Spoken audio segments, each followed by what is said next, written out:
Okay, सो अब start करते हैं क्वेश्चन नंबर 14। हम लोग पढ़ रहे हैं इशू ऑफ शेयर कैपिटल वाला चैप्टर। प्रो डाटा वाले क्वेश्चन चल रहे हैं हमारे, इसमें हम लोग को पढ़ना है क्वेश्चन नंबर 14। सो यहाँ पे 14 क्वेश्चन बोलता है N Limited issued 1 lakh shares of 10 each. तो यहाँ पे सबसे पहले आ जाएगा आपका, सबसे पहले लिखते हैं हम लोग इशूड 1 लाख शेयर्स कंपनी ने इशू किए हैं at the rate 10। The amount was payable as 4, 1, 2 and balance, तो बचेगा 3 रुपीज। तो this 4, 1, 2 and 3। Applications were received for 1,50,000 shares, तो मतलब कि सब्सक्राइब हुए हैं 1,50,000 shares, of which 10,000 shares were rejected। ठीक है, इसमें रिजेक्शन भी हो गया है आपका 10,000 shares का। आगे, excess applications were to be adjusted towards allotment only। Please underline करेंगे, आप लोगों के पास क्वेश्चन है, अंडरलाइन करेंगे अलॉटमेंट ओनली को। अटमोस्ट इंपॉर्टेंट चीज है, ये दो शब्द बड़े इंपॉर्टेंट है इस क्वेश्चन के लिए। यहां बोला गया है excess application were to be adjusted towards allotment only, मतलब जो भी आपका प्रो डाटा, देखिए क्या हो रहा है यहाँ पे कि जो भी आपके पास एक्सेस बचेगा उसको आपको प्रो डाटा करना है। प्रो डाटा करने का मतलब क्या होता है? प्रो डाटा करने का मतलब ये होता है कि यहाँ पे 150 हैं जिसमें से 10 भगा दिए, बचे कितने? 140। 140 वालों को कितने शेयर दिए गए? 1 लाख, मतलब कि प्रो डाटा कितने हो गए? 40,000।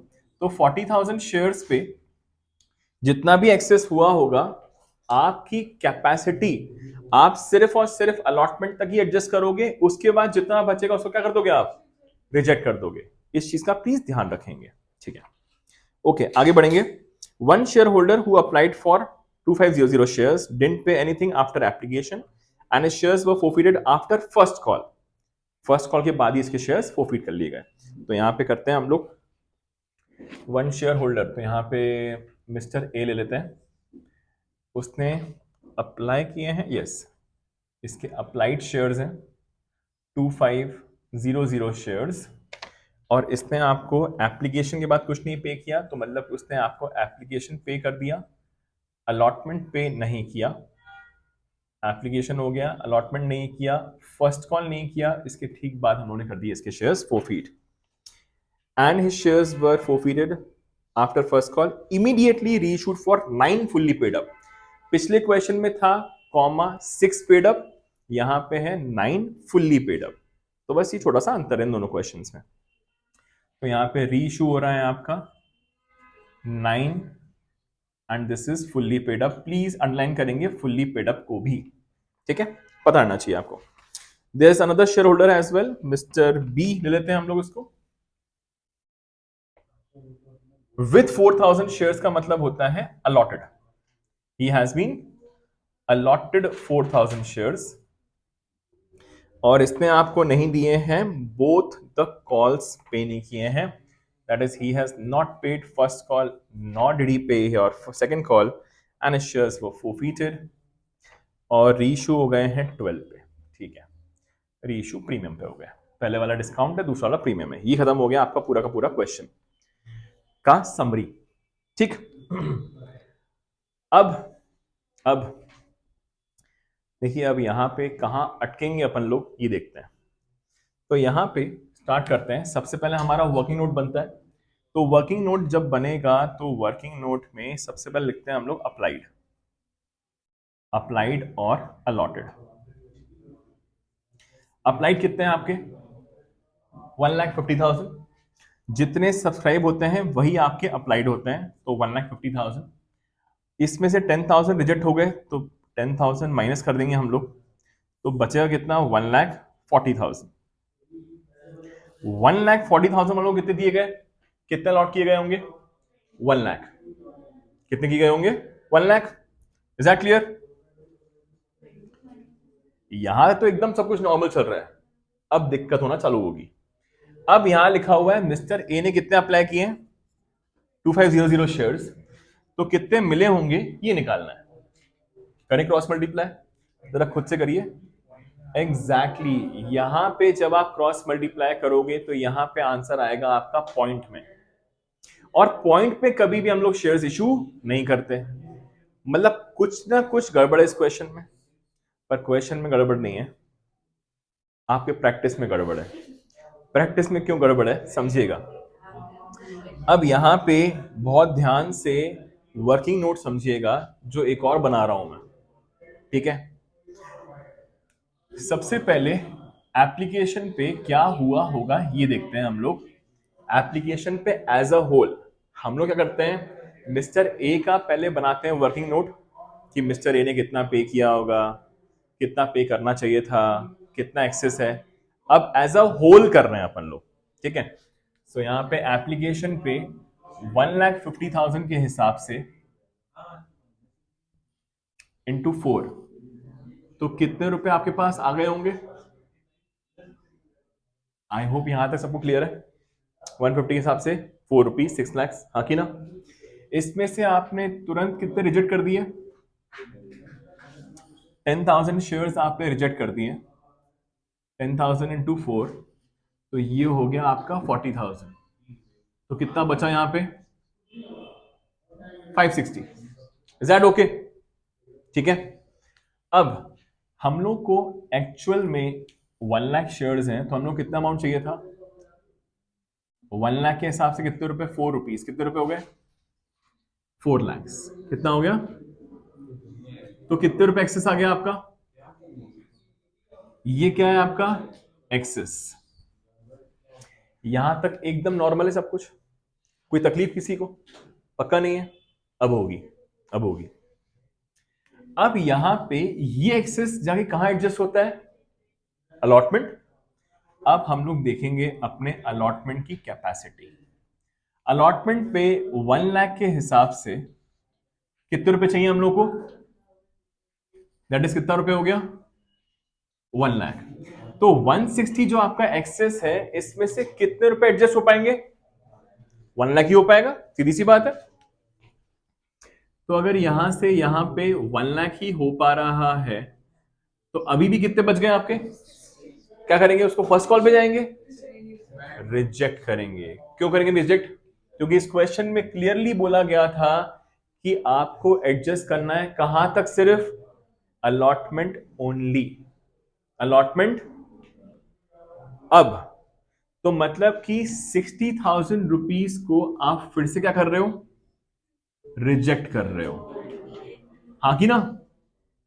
अरे हेलो, करें रिजेक्ट, पक्का। आप समझिएगा मेन कैलकुलेशन यहां पे। अगर आप 60,000 रुपए को रिजेक्ट कर रहे हो, पैसे वापस कर रहे हो, आपके पास 60,000 आए कैसे होंगे, मतलब कि जो 60,000 रुपए आपके पास आए हैं, लोगों ने आपको पैसे भेजे होंगे, कुछ ना कुछ शेयर्स पे भेजे होंगे। तो कितने रुपए भेजे होंगे आपको एप्लीकेशन पे उन लोगों ने, 4 रुपए। अगर आपके पास 60,000 रुपीज एज अ होल आया है और आपको 4 रुपए चाहिए था, तो डिवाइडेड बाय 4 करूंगा, तो इससे निकल के आएगा 15,000 shares. These are the number of shares जो आपने रिजेक्ट किए हैं। आपने रिजेक्ट किए 60,000 रुपए, जैसे यहां पे आपने 40,000 रुपीज रिजेक्ट किए थे, दैट वाज 10,000 शेयर्स पे।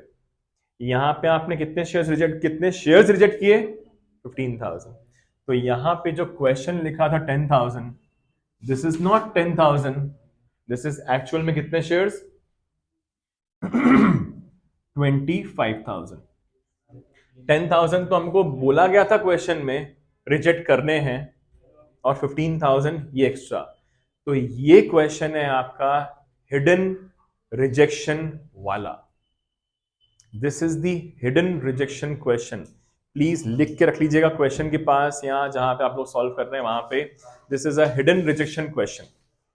आपने हिडन गुडविल पढ़ी है एडमिशन में, आपने रिटायरमेंट चैप्टर में हिडन गुडविल पढ़ी है, ये है हिडन रिजेक्शन। जिसमें क्वेश्चन ने स्पेसिफिकली बताया नहीं था, पर जब आपने वर्किंग नोट बनाया तो समझ में आया कि यहाँ पे रिजेक्शन किए गए हैं 25,000 शेयर्स एक्चुअल में। तो यहाँ पे जो आपका वर्किंग नोट है, इसलिए आपका ये गड़बड़ हो रहा था, इसलिए आपके पॉइंट्स में आंसर आ रहे थे। तो यहाँ पे अब आपको माइनस करना है 25,000 शेयर्स, तो कितना आ जाएगा यहाँ पे आपका 1,25,000। अब आप कैलकुलेशन करोगे, अब आपका आंसर पॉइंट में नहीं आएगा। समझ पाए? सो सबसे ज्यादा इंपॉर्टेंट क्वेश्चन है ये वाला। मतलब दिखने में बहुत इजी, पर जब आपने सॉल्व करना चालू किया तो वो डिफिकल्ट हो गया एकदम से। ओके, सो यहाँ पे 2500, तो यहाँ पे कितना आ जाएगा आपका? अगर आप इसको सॉल्व करेंगे तो you will get the cross multiplication में 2000 shares. So Mr. A has been allotted 2000 shares.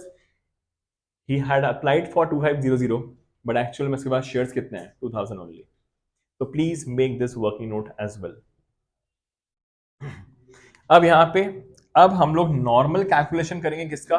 Mister A का, जैसे करते ही हम लोग ऑब्वियसली। तो स्टार्ट करें। सो एप्लीकेशन पे हम लोगों ने रिसीव किया होगा 2500 शेयर्स उसने मांगे हैं, तो उसके हिसाब से 4 रुपए उसने पे कर दिए होंगे। सो 10,000 रुपीज आपके पास रिसीव हो गया होगा। 2000 शेयर्स के हिसाब से 4 रुपए, हम लोग को सिर्फ 8,000 रुपए ही चाहिए थे।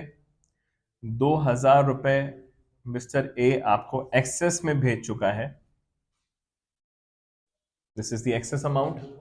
अब हम लोग आते हैं, अब हम लोग इसको कहाँ कैरी फॉरवर्ड करेंगे? अलॉटमेंट पे। तो अलॉटमेंट वहीं पे देख लेते हैं हम लोग। अलॉटमेंट लिख देता हूँ यहीं पे। सो अलॉटमेंट पे हम लोग को 2000 इंटू कितने रुपए चाहिए? 1 रुपी। तो ये हो जाएगा 2000। अरे वाह, ये तो पूरा पूरा यहाँ पे एडजस्ट हो गया। तो यहाँ पे 2000 पूरा पूरा एडजस्ट हो गए, क्योंकि आपके क्वेश्चन में साफ क्या बोला गया था? क्या बोला गया था यहाँ पे क्वेश्चन में साफ? कि आपको अलॉटमेंट तक ही एडजस्ट करना है। तो हमारे पास एक्सेस ही इतना आया होगा जो कहां तक एडजस्ट हो जाए? अलॉटमेंट तक एडजस्ट हो जाए। फर्स्ट कॉल तो हम लोग जाना ही नहीं है, उस हिसाब से हम लोगों ने शेयर्स बेचे हैं सबको। तो मतलब मिस्टर बी भी जो है, इसका भी कहां तक एडजस्ट हो गया होगा पूरा अमाउंट? अलॉटमेंट तक। तो बट ऑब्वियसली उसको first call second call allotment देना ही नहीं चाहिए था, उसने अलॉटमेंट पे भी नहीं किया। ठीक है, यस। फोर फीचर यहाँ पे हो रहा है ना, फोर फीचर फर्स्ट कॉल के बाद यहाँ लिखा ना, लिखा है इसमें क्वेश्चन लिखा है फोर फीचर आप फर्स्ट कॉल लिखा तो है। तो यहाँ पे ये हो गया आपका पूरा पूरा working note for mister A. अब मिस्टर बी का भी अगर हम लोग बनाएंगे ना, तो मिस्टर बी का भी अलॉटमेंट तक ही पूरा पूरा एडजस्टमेंट हो जाएगा। तो यहाँ पे करने की जरूरत नहीं है। We will not do the working note for mister B. यहाँ पे अलॉटेड शेयर्स ही गिवन है। अप्लाइड होते तो हम लोग अलॉटेड निकाल लेते, पर अलॉटेड ही है तो कुछ दिक्कत नहीं है एज सच। ओके, अगर यहां तक क्लियर है, अब स्टार्ट करेंगे विद दी एंट्रीज। सो ये वाला सबसे बड़ा इंपॉर्टेंट वर्किंग नोट था आपका। ओके, तो अब स्टार्ट करते हैं विद दी एंट्रीज। तो पहली एंट्री होगी आपकी यहां पे bank account debit to share application account. Bank account debit to share application. आपके पास अमाउंट आता है जितने आपके सब्सक्राइब होते हैं एक्चुअल में, दैट इज 1,50,000 के हिसाब से 4 रुपीज, तो 6 लाख रुपए आपके पास आ जाएंगे।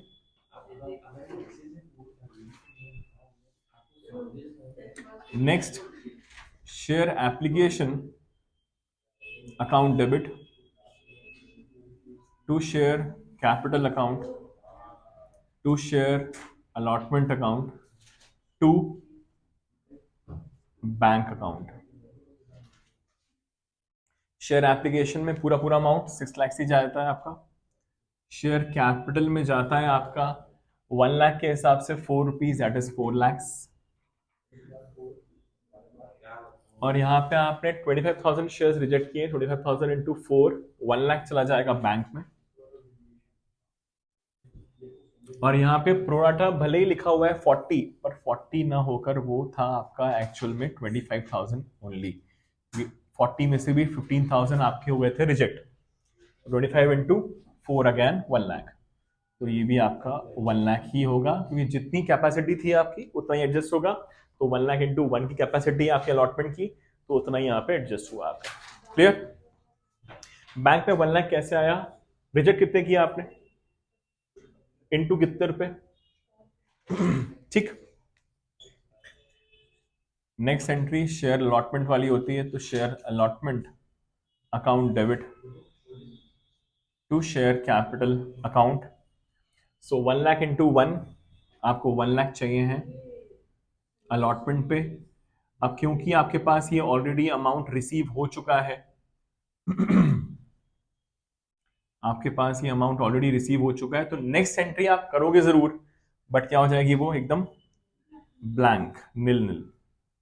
सो it is bank account debit to share allotment account dash and dash. Okay, next first call की एंट्री होगी share first call account debit to share capital account.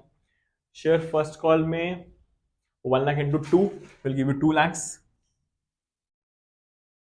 1 lakh into 2 will give you 2 lakhs. Next entry. अब next first call में आपको दोनों लोग ही amount पे नहीं कर रहे हैं। That is, Mr. A is also not paying you first call and Mr. B is also not paying you the first call. So 2500, sorry, इसके 2500 शेयर्स मांगे जरूर थे, और इसके पास है 2000 shares. So 2000 shares plus 4000 will give you 6000, 6000 into 2, तो हमारे पास 12000 नहीं आ पाए। To share what? To share first call we need 2 lakhs में से 12 माइनस हो कितने बचे आपके पास? 1 lakh. So we must have received 1,88,000 rupees. Clear? 1,88,000। फिर इसके बाद क्या होगा आपका? सेकेंड कॉल के पहले फोरफीट होगा शायद। यस, अलॉटमेंट फर्स्ट कॉल के बाद तुरंत क्या हो गया था आपका? फोरफीचर। तो मिस्टर ए के पहले फोरफीट होंगे। सो करेंगे हम लोग फोरफीचर की एंट्री। तो क्या एंट्री होती है आपकी शेयर फोरफीचर की? Share capital account debit to share forfeiture to calls and arrears. अच्छा, शेयर कैपिटल में कितना अमाउंट आता है? जितना आपने आज तक बुलवाया, that is called up.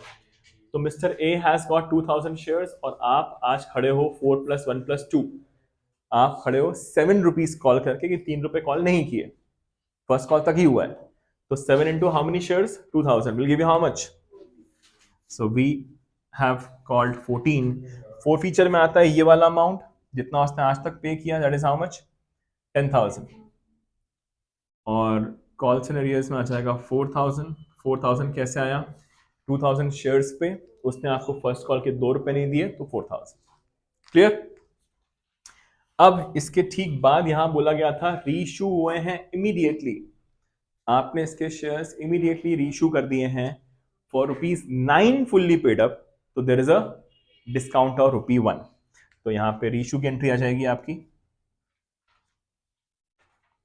Bank account debit share forfeiture account debit to what? To share capital account. Now क्योंकि आपका फुल्ली पेड अप है, फुल्ली पेड अप का मतलब होता है पूरे का पूरे ₹10। 10 वाला शेयर आप 9 में बेच रहे हो, कितने शेयर्स? 2000। कितना आ जाएगा आपके पास बैंक में? 18,000। 2000 का डिस्काउंट और 20,000 के शेयर्स। 20,000 वाले शेयर्स आपने 18,000 में बेच के 2,000 रुपीज से क्या दे दिया? डिस्काउंट दे दिया। ओके, पूरे पूरे शेयर्स रीइश्यू हो गए। तो यहां पे नेक्स्ट एंट्री क्या होती है आपकी? Share forfeiture account debit to what? Capital reserve account. So यहां पे मिस्टर ए से देखिए आपने फोरफीट किए थे 10,000, डिस्काउंट दिया 2,000, कितना बचेगा? आपने 10,000 रुपीज कमाए थे, 2,000 रुपीज का डिस्काउंट दिया, सो आपके पास 8,000 बचे होंगे। ये अमाउंट ट्रांसफर हो जाएगा आपके कैपिटल रिजर्व में। अब इसके बाद होगी आपकी share second and final call की एंट्री। अब यहां पे क्वेश्चन अराइज होता है कि यहां पे कितने शेयर से मल्टीप्लिकेशन होगा? 1 लाख की यहां पे होगा 2000 शेयर्स माइनस होके 98,000 शेयर्स से। क्यों माइनस हो रहा है? क्योंकि इस बार आपने शेयर्स को फुल्ली पेड अप के हिसाब से रीइश्यू किया है। तो आपको एक्स्ट्रा रुपीज यहाँ पे नहीं चाहिए। सो 98 इंटू हाउ मच 3, तो ये हो जाएगा 98 into 3 will give you how much 2,94,000 rupees. तो इतना आपने बुलवा लिया। Bank account debit calls in arrears because Mr. B has not paid the second call to share second and final call account. So we need 2,94,000 of which Mr. B has got how many shares? 4,000 into 3 will give you how much? So he has not paid 12,000. So we must have received 2,82,000. So 2,82,000 हम लोग को मिल गया होगा। ठीक है, अब second call के बाद क्या होती है आपकी फोरफीचर की एंट्री? क्या होती है फोरफीचर की entry? Again share capital account debit to share forfeiture to what?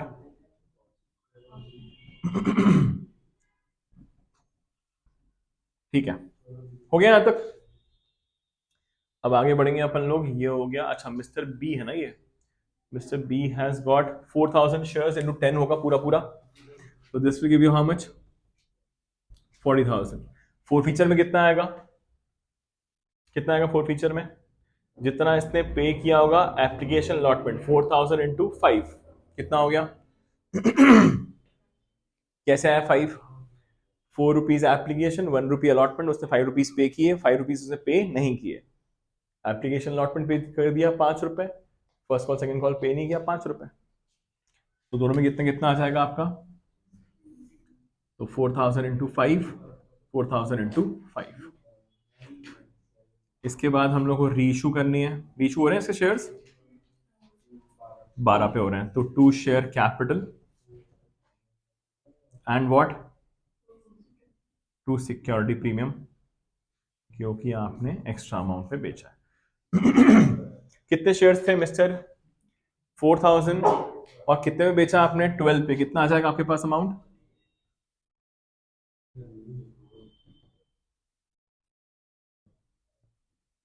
सो 48,000 में बेचे हैं 40,000 वाले शेयर्स, 8,000 रुपए हो गया आपका प्रीमियम। ओके, एक और एंट्री होती है क्या? क्या होती है? तो नेक्स्ट एंट्री होती है आपकी share forfeiture account debit to what? Capital reserve account. तो यहां पे आपने फोरफीट कितने किए थे? देखिए, कोई डिस्काउंट दिया है क्या? कितने ट्रांसफर हो जाएंगे? पूरे के पूरे 20,000 ही ट्रांसफर हो जाएंगे।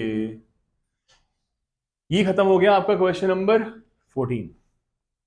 क्लियर? आई होप यहां से सब कुछ क्लियर है। यहां पे आपका हिडन रिजेक्शन वाला क्वेश्चन था ये। यहां पे आपके एक्स्ट्रा शेयर्स रिजेक्ट हुए थे, तो आपको समझ में आ गया होगा। ठीक, थैंक यू सो मच।